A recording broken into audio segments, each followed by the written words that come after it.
NT Chief Minister-elect Lia Finocchiaro's swift action on youth crime has been met with alarm by children, justice and health advocates. 2 days after being elected, the CLP announced it will lower the criminal age of responsibility back to 10 and will also return spit hoods to juvenile detention. Dr Michael Bonning, Chair of the AMA's Public Health Committee, joins us now. Dr Bonning, the age of criminal responsibility was raised to 12 in the NT barely 2 years ago. Is there any evidence to support its reversal? Thanks, Narelda. There is no credible evidence that locking children up at the age of 10 reduces crime in the long term. Criminalising the behaviour of young and vulnerable children creates this really vicious cycle of disadvantage and increases the likelihood of ongoing experiences with the legal system, so repeat offending. This is the politicisation of children by the new NT incoming government, and we're really disappointed in that. It's the kind of policy that is designed to make people feel safer without actually doing anything to make them safer. Shifting the responsibility as well for youth justice from the Territory Families Department back to corrections, I think also gives us a bit of a statement about where this government is going. Finocchiaro says she wants to hold young people accountable with appropriate consequences like boot camps, but spit hoods into juvenile detention centres will also be returning and police will have more powers to arrest children. Now, you've spent time in the Territory. Is youth crime the issue we're being told it is, and should children be politicised? Children shouldn't be politicised in this. What we often see is that issues in the Northern Territory, there are real crime and criminal issues, but they are being multiplied and manifested through the rhetoric of these political campaigns. What we see across the country is that there are poorer health outcomes for many people in the Territory, and that a lot of that is also tied up with their interactions with the criminal justice system.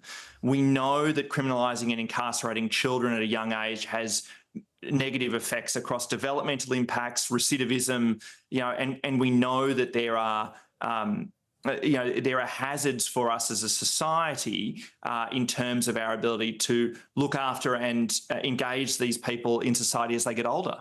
What have been your experiences in the Territory?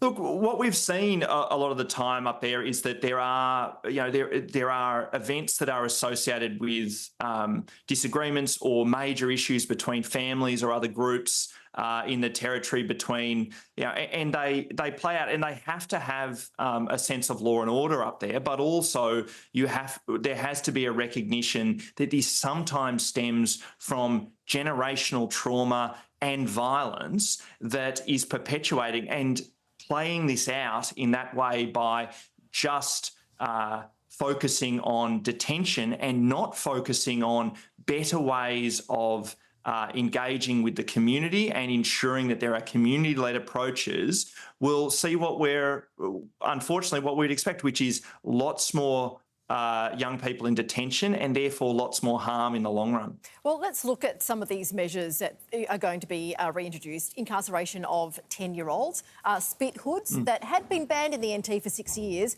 and that the UN has condemned as torture. Finocchiaro says the design of spit hoods has changed since then and they now have minimal impact. Do any type of spit hoods, are they okay on a child? Look, that kind of restraint and the use of spit hoods, it's been covered by royal commissions. It's been covered by the UN. It's been, it has been moved away from, I think, in all other states and territories in Australia, and yet the NT wants to reintroduce what is widely considered to be a harmful practice,